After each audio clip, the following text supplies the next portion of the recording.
পাহাড়ি রাজনীতির মাটিতে আবারও বদলের হাওয়া। এডিসি নির্বাচন ঘনিয়ে আসতে ধলাই জেলার ছৈলেংটা এলাকায় রাজনৈতিক সমীকরণে দেখা দিল নতুন মোড়। সিপিএম দলে বড়সড় ভাঙ্গনের ঘটনা সামনে আসে। দলের branch member Rahul Debnath CPIM ত্যাগ করে তিপ্রামথা দলে যোগ দেন। এদিন তাকে আনুষ্ঠানিকভাবে স্বাগত জানান তিপ্রামথার এমডিসি হংসকুমার ত্রিপুরা। এই দলবদলকে কেন্দ্র করে স্থানীয় রাজনৈতিক মহলে জল্পনা তীব্র হয়েছে। এডিসি নির্বাচন যত এগিয়ে আসছে ততই পাহাড়ি এলাকার রাজনৈতিক পুনর্বিন্যাস স্পষ্ট হয়ে উঠেছে বলে মনে করছেন রাজনৈতিক বিশ্লেষকরা। তাদের মতে এই ধরনের যোগদান ভবিষ্যৎ নির্বাচনী সমীকরণে গুরুত্বপূর্ণ প্রভাব ফেলতে পারে। ব্যুরো রিপোর্ট, নিউজ তৎকাল 24। কে এখানে দেখলাম জয়েনিং প্রোগ্রাম, কি নিয়ে আজকে হঠাৎ করে আপনারা জয়েনিং প্রোগ্রাম করলেন? ধন্যবাদ।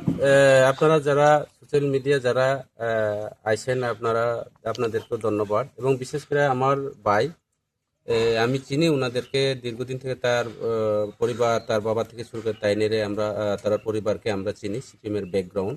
পাশাপাশি উনি সিপিএমের ব্রাঞ্চ কমিটির মেম্বার আসলো, দীর্ঘদিনের সিপিএমের একজন সক্রিয় কর্মী ছিল। তাই আজকে দেখো কেন আছে আপনি যে প্রশ্ন করছে, দেখো একটা কথা আছে, বাংলা কথা, ফুলের গন্ধ বাতাসে লয়ে যায়, মানুষের গন্ধ মানুষ লয়ে যায়। তিপ্রামুথার যে একটা চারিত্রিক, তিপ্রামুথার যে চিন্তাধারা, ভারতীয় জনতা পার্টি আর তিপ্রামুথার চিন্তাধারা, হয়তোবা ওনাদের সঙ্গে আমরা অ্যালায়েন্স পার্টনার থাকতে পারে।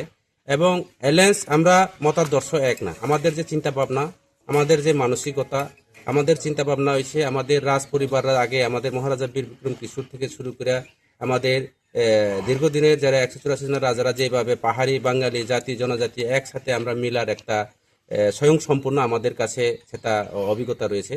সেই অভিজ্ঞতা নিরিখে আমরা তিপ্রামুথা পাতি সেই আইডিওলজি নিয়ে চলে, যার কারণে আমার ছোট ভাই আজকে সিপিএম ছেড়ে এবং অন্যান্য দল আরও হাজার হাজার আজকে উনি নিজেই স্ব ইচ্ছাভাবে, না বলে তারে আমরা একটা সুযোগ সুবিধা দিতে পারবো নাকি আমরা টাকার বিনিময়ে, অ্যাকচুয়ালি তিপ্রামুথার যেটা আইডিওলজি, আমাদের বুবাগ্রার যে মতাদর্শ, ওনাকে সমর্থন জানিয়ে উনি আজকে আমাদের দলে আছে। এবং আজকে থেকে আমি ওনাকে আমার দলের একজন মেম্বার হিসাবে, আমার পরিবারের একজন সদস্য হিসাবে, ত্রিপুরার মুথার একজন সদস্য হিসাবে আমি মেনে নিলাম। এবং আগামী দিনে ওনার হয়ে বা ওনাদের সঙ্গে বা ওনার সঙ্গে আমরা কাজ করব এই এলাকার মানুষের স্বার্থে। ধন্যবাদ।